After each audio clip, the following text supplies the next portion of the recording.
My stepsister flirted with my husband until he left me. Even my own father took their side and attended their wedding, so I my kids without him and rejected him when he tried crawling back years later. I'm Jenny, and I'm about to tell you how everything I thought was stable in my life got completely wrecked. I still can't believe how fast things spiraled, but looking back, I should have seen the signs earlier. It was like everything was fine, then slowly stuff started feeling off, and then boom, everything crashed down. Let me back up a little. I was married to Brad, my high school sweetheart, for 8 years. We had 2 great kids together, Emma, who's 6, and Noah, who's 4. Life wasn't perfect, but it was good, you know. We had our little house. Both of us worked hard, and the kids were our world. I thought we were solid, a real team. Then everything started to get weird when my dad Bill remarried this woman named Kathy after my mom passed away. Kathy had a daughter, Claire, from a previous marriage. Claire wasn't a kid either. She was 26 when all this went down. I didn't think much of her at first. She seemed fine, if a little full of herself, but I was trying to be nice. Be the good daughter and make my dad happy since he was going through a lot after my mom died. I figured Claire was just part of the new family and we'd have to get along. At first, she was just there. She'd come around for dinners, act all nice, and smile at everyone. Nothing strange, right? But then she started making these comments about Brad, and they were just off. Like once she told me, "Wow, Jenny, you're so lucky. Brad's not just handsome, but he's successful too. He's a real catch." I thought she was just being complimentary, but looking back, it was so weird. At the time, I just laughed it off, saying something like, "Yeah, I guess I hit the jackpot." Honestly, I thought she was just awkward. Maybe a little jealous, but harmless. Big mistake. Things really started to feel wrong. One evening, I was doing laundry or something, the usual house stuff, and I walked by the living room.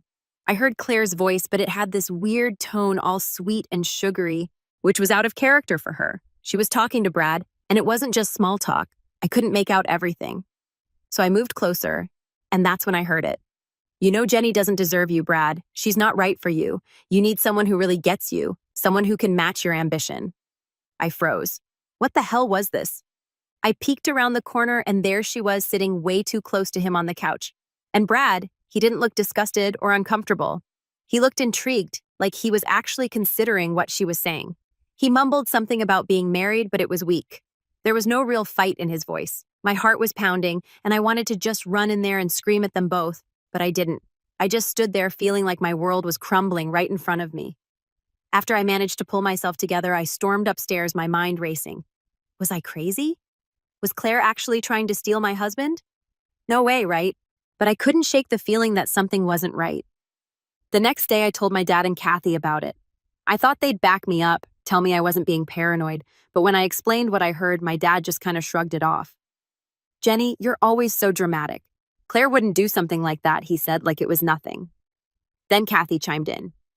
"Maybe Brad just needs someone who's more on his level, someone who understands him better." I felt like I was being gaslit by my own family.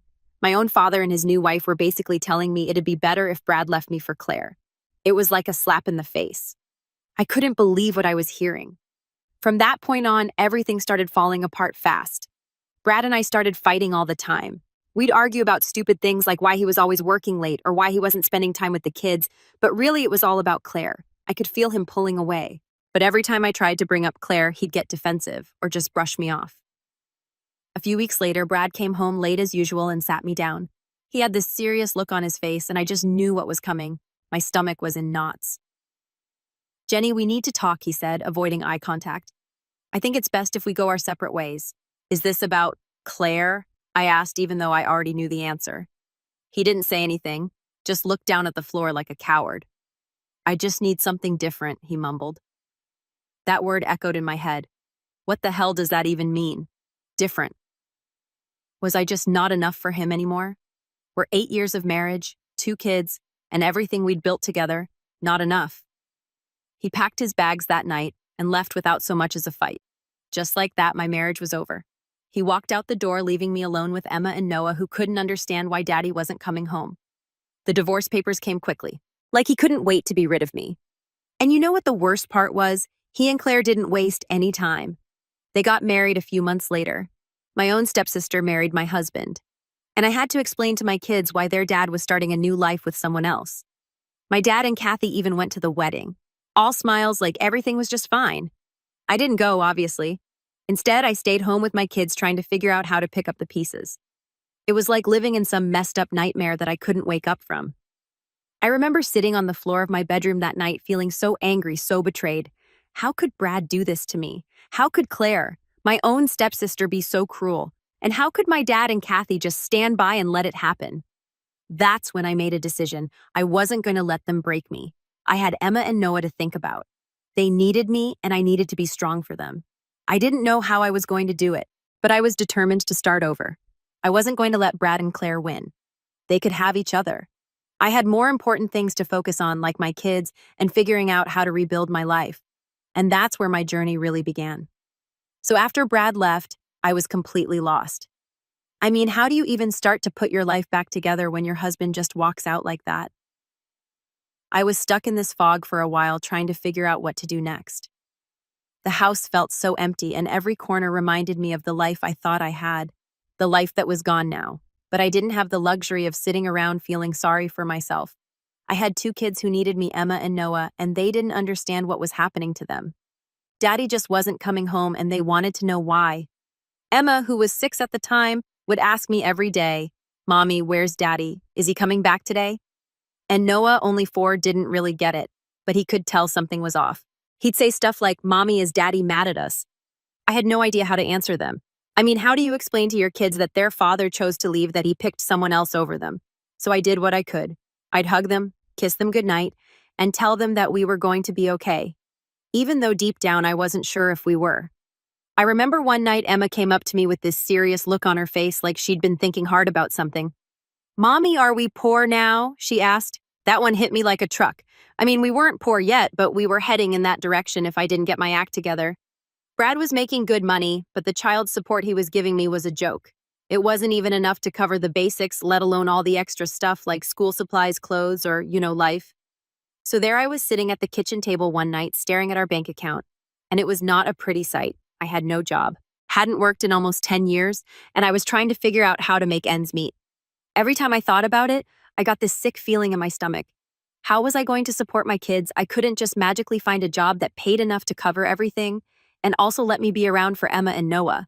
It felt impossible. One of my friends suggested I go back to school, maybe pick up some new skills. You could start over. Yeah, easier said than done, right? But I didn't have a lot of options. I needed a job that paid more than minimum wage, and the only way to get one was to get some kind of education or training.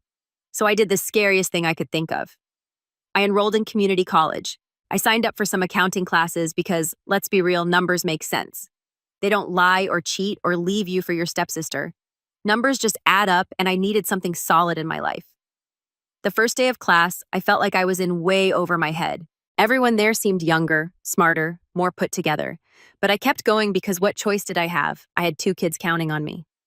It was hard, like really hard. Juggling school, taking care of Emma and Noah, and just trying to keep my head above water. It felt like I was drowning most days. But then I met Sarah. She was a single mom who had 2 kids of her own and was working 3 jobs while going to school.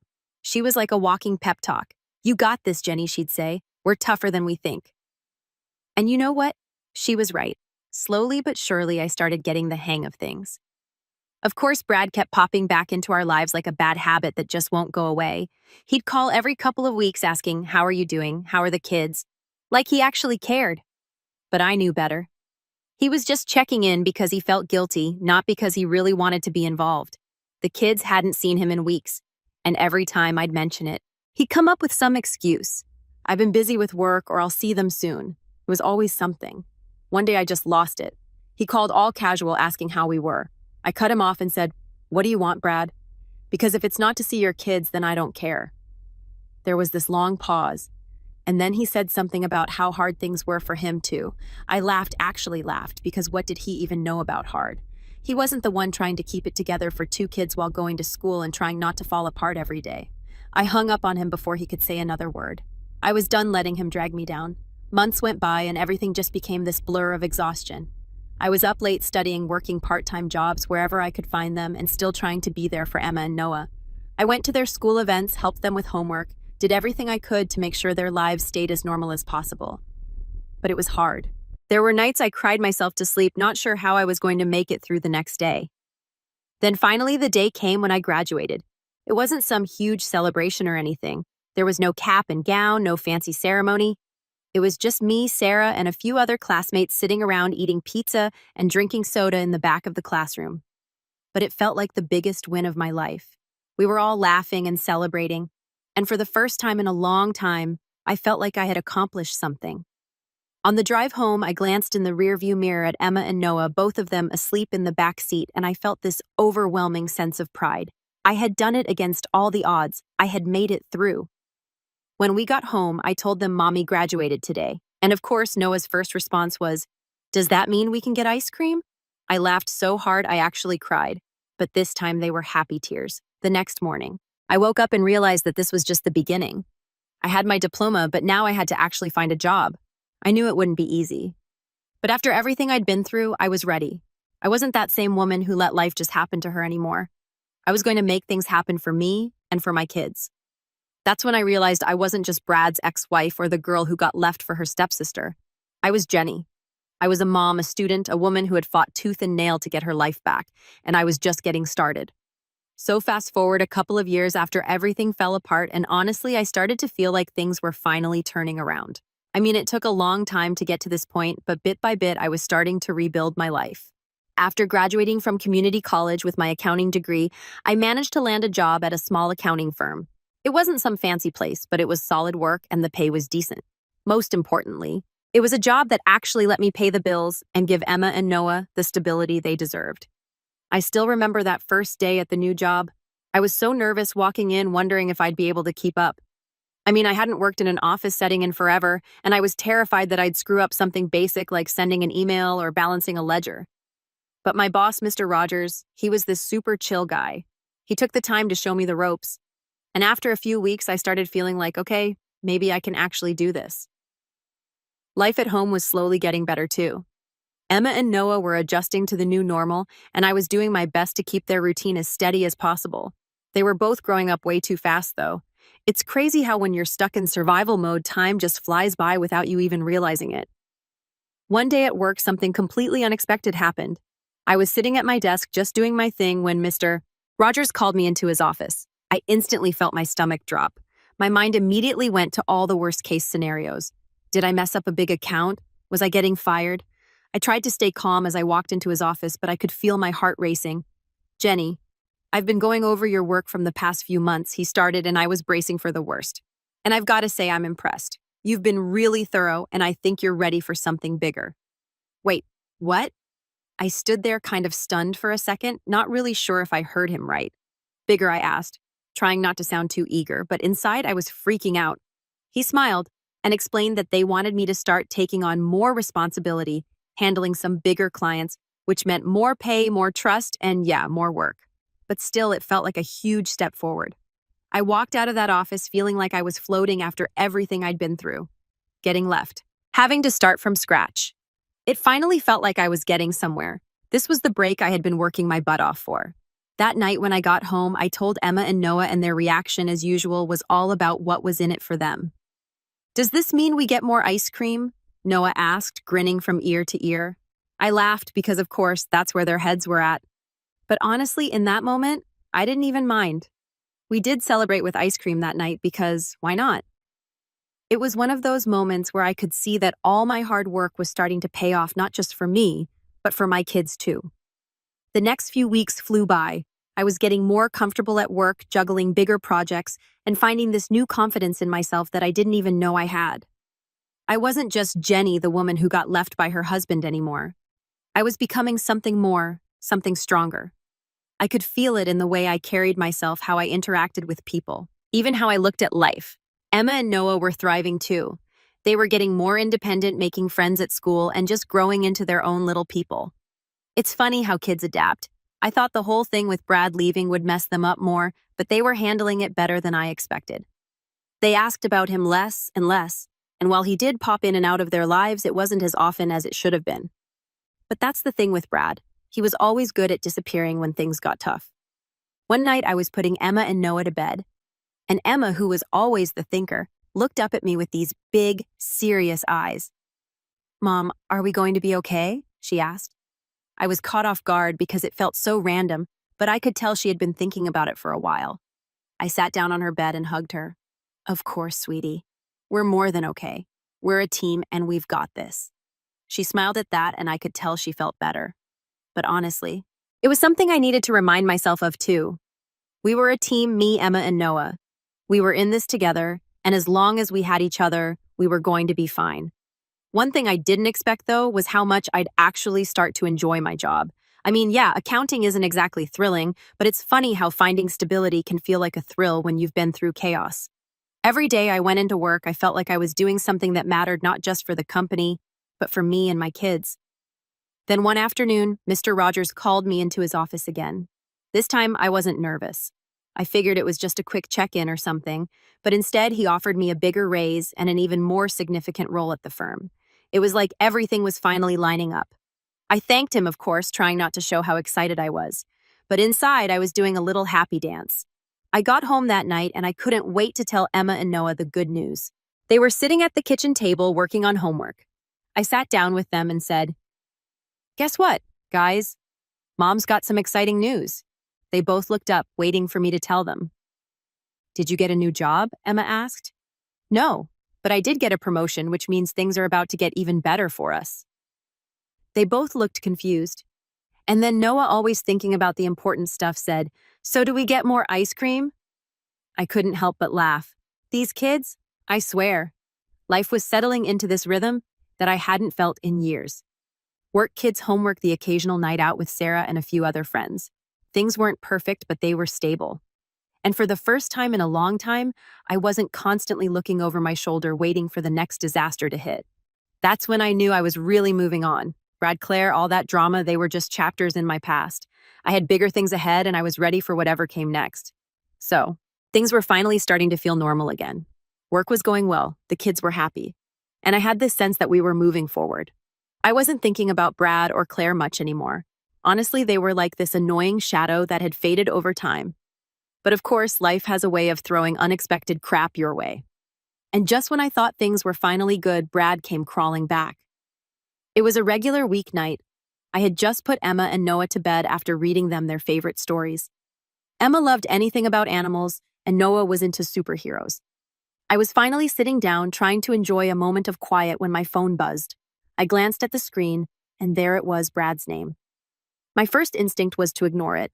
We hadn't spoken in weeks, maybe even months, other than a few brief texts about the kids, so I figured this was just another check-in call where he pretended to care about what was going on, only to disappear again for weeks afterward.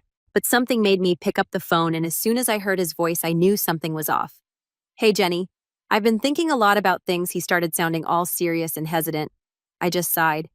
"Here we go again." "What do you want, Brad?" I asked, not in the mood for his usual nonsense. I had zero patience left for him, and he knew it. "I think I made a huge mistake," he said, his voice barely above a whisper. I almost laughed out loud. This was the guy who walked out on me and our kids to marry my stepsister. And now he's having second thoughts. "You think I said, trying to keep the sarcasm out of my voice, but failing. I don't expect you to forgive me or anything, but things with Claire, they're not working out. I'm really struggling here," he continued. And I could hear the desperation in his voice. It was pathetic, honestly. I let him ramble on for a few more minutes about how miserable his life had become, how he thought Claire was different, and how he missed the stability of our family. It was like listening to someone talk about a bad investment, not a marriage. He kept trying to drop hints that maybe we could talk or work things out, but I knew where this was going and I was done with it. "Brad, that's not my problem anymore," I finally said, cutting him off. "You made your choice. You picked Claire, and you left us behind. Now you're unhappy, and you want what? For me to feel sorry for you." There was a long silence on the other end of the line, and for a second I thought he'd hung up. But then he spoke again, quieter this time, like he was trying to be all vulnerable. "Can we at least meet and talk? I just need someone to talk to." I took a deep breath, thinking about Emma and Noah asleep upstairs. I thought about how hard it had been for them adjusting to Brad's absence and all the changes that came with it. They deserved better than a dad who drifted in and out of their lives when it suited him. And I deserved better than to be dragged back into Brad's mess just because he couldn't figure out his own life. "No, Brad," I said firmly. "There's nothing left to say. You're not my responsibility anymore." I hung up before he could say anything else. And for the first time in a long time, I felt this sense of closure, like I'd finally slammed the door shut on that part of my life. Brad was no longer this anchor dragging me down. He was just gone. The next morning, life went on as usual. I made breakfast for Emma, and Noah got them ready for school and headed to work. But in the back of my mind, I kept thinking about that phone call. It wasn't that I felt bad for Brad, far from it, but it was a reminder of how far I'd come. A few years ago, that call would have wrecked me. I would have spent days, maybe even weeks, agonizing over what he said, wondering if I should have given him another chance. But now it was like a blip on my radar. I had moved on, and nothing Brad said could change that. A few days later, I was picking up the kids from school when Emma, who was always so observant, asked me something that caught me off guard. "Mom, why don't we see Dad as much anymore?" she asked, looking at me with those big, serious eyes of hers. Noah, sitting in the back seat, stayed quiet, but I could tell he was listening. I wasn't sure how to answer at first. I mean, how do you explain to your kids that their dad is unreliable without totally trashing him? I didn't want to lie, but I didn't want to hurt them either. Sometimes people make choices that aren't fair, I said carefully. Your dad loves you both, but he's trying to figure things out right now. Emma didn't say anything for a while, and I was worried she was upset, but then she just nodded. Okay, she said quietly, and that was the end of the conversation. She didn't push for more, and I didn't offer any more explanations. I think part of her understood, even at 6 years old, that her dad wasn't the person she wanted him to be. That night, after the kids were in bed, I sat on the couch and thought about everything that had happened. The divorce, Brad marrying Claire, him calling to say he'd made a mistake. It was all so surreal. If you had told me a few years ago that I'd be here on the other side of all that mess, I don't think I would have believed you. But here I was, and I was stronger than I ever thought I could be. I wasn't just surviving anymore. I was actually living. My job was going well. The kids were happy. And I had finally let go of the anger and bitterness that had weighed me down for so long. Brad's mess was his problem, not mine. And I wasn't going to let him or anyone else drag me back into it. As I sat there, I felt this sense of peace wash over me. For the first time in years, I wasn't waiting for the next disaster to hit. I wasn't looking over my shoulder, worried that my life was going to fall apart again. I had built something solid, something that no one could take away from me. And that's when I realized I didn't need Brad. I never did. So after everything with Brad and his miserable attempt to come crawling back, life finally felt like it had some stability. I wasn't thinking about him anymore. And honestly, I felt like I'd found my rhythm again. Work was good, the kids were doing well in school, and for the first time in a long time, I was actually excited about the future. I wasn't just getting by, I was making real progress. Then out of nowhere, I got a call from my lawyer. Now I wasn't expecting anything. So when I saw his number pop up on my phone, I was confused. But I picked up. That's when he hit me with the news. "Jenny, I wanted to give you a heads up. Brad's been having some financial troubles. His firm went under and he's asking for a reduction in child support." Of course he was. I shouldn't have been surprised. But somehow I was. After everything that had happened, after he basically abandoned our kids now, he wanted to give them even less. It was like he had some endless supply of selfishness to tap into. I felt this wave of anger rise up in me, but I tried to stay calm on the phone. "Okay, what are my options?" I asked. My lawyer, who'd been with me through the divorce, knew I wasn't about to just roll over for Brad. "We can fight it in court," he said. "But given his current situation, the judge might side with him. The best option might be to negotiate something that works for both sides." I sat there staring at the wall, trying to figure out what to do. On one hand, I didn't want to let Brad off the hook. He had responsibilities, and just because his life was falling apart didn't mean he could shirk those. But on the other hand, I didn't want to drag this out in court for months with the kids getting caught in the middle. "Let's meet and talk about it," I finally said. "I want to know exactly what we're dealing with." A few days later, I sat across from my lawyer going over the numbers. Brad's situation was worse than I'd thought. His company had gone under, and apparently things with Claire were as bad as they could get. My lawyer was careful with his words, but it was clear that Brad was struggling not just financially, but in every way. He was drowning, and he wanted me to throw him a life raft. As much as I wanted to be petty and tell him to deal with his own mess, I had to think about Emma and Noah. They were the ones who would be affected by this, not me. After a long discussion, we came up with a plan. I wasn't going to reduce child support entirely, but we'd set up a fund for the kids' future, something that would ensure they were taken care of no matter what happened with Brad. That way, I could make sure they had what they needed, and Brad wouldn't be able to wiggle out of his responsibilities later. It wasn't exactly the victory I wanted, but it was the right thing for the kids. Later that week, I had to explain the situation to Emma and Noah in the simplest way possible. They were both sitting at the kitchen table working on their homework, and I sat down with them trying to figure out how to break it to them. "So your dad's been having some money troubles," I started. And Emma immediately looked up with that serious expression she always had when she was trying to understand grown-up problems. "But it's nothing you need to worry about. We've set up a plan to make sure you guys are always taken care of." Noah, who was more interested in the drawing he was doing, didn't even seem to be listening. But Emma, she was thinking, "Does that mean we're not going to see Dad as much?" she asked quietly. I hadn't even thought about that. Brad had been in and out of their lives so randomly, and now with his financial issues, who knew how often he'd even bother to show up, but I didn't want them to feel like they were losing anything. "You'll see your dad when he's able to visit, but I'll always be here, okay? We're going to be just fine." She nodded like she understood, and then went back to her homework. I watched them both feeling this mix of pride and sadness. They deserved better than the mess Brad had made of everything, but at least they had me. I was doing everything I could to make sure their lives were steady and secure, and that was what mattered. A few weeks later, on a random Saturday morning, I was in the kitchen making pancakes. It had become our little tradition. Pancakes every Saturday morning, no matter what. The smell of them always filled the house, and the kids would run into the kitchen like clockwork, ready to eat. That morning was no different. Emma and Noah came bounding in, their faces lit up with excitement. Mom, guess what Emma shouted as she ran in. "We won our soccer match and I scored the winning goal." Noah, not wanting to be left out, added. "And I kicked the ball really hard. Almost hit the other team." He was grinning from ear to ear, clearly proud of himself. I smiled as I flipped another pancake. "That's amazing, guys. I'm so proud of both of you. Let's celebrate with some extra syrup today." As we sat down to eat, the sun streamed through the kitchen window, casting this warm glow over the table. I looked at Emma and Noah, listening to them chatter about their soccer game, and I realized something. This moment right here was what it was all about. It wasn't the big wins or the dramatic victories that mattered. It was these little quiet moments sitting with my kids, knowing that no matter what had happened, we were okay. We had made it through the worst of it, and we were still standing. "Mom," Emma said, suddenly pulling me out of my thoughts. "Are pancakes strong?" She was looking at the pancake on her plate like it was going to give her some kind of answer. I laughed. "Well, maybe not strong like a superhero, but they're strong enough to hold a lot of syrup, right?" Noah giggled. "Pancakes are super strong." And just like that, the whole conversation turned into a debate about whether pancakes were stronger than waffles, which ended with Noah insisting that waffles had secret powers because of the little squares that could hold syrup. As they kept talking, I realized how far we had come. We had gone from a broken family trying to figure out how to move forward, something stronger. We were a team now, the three of us, and nothing, not Brad, not his mess, not any of the chaos from the past was going to tear us down.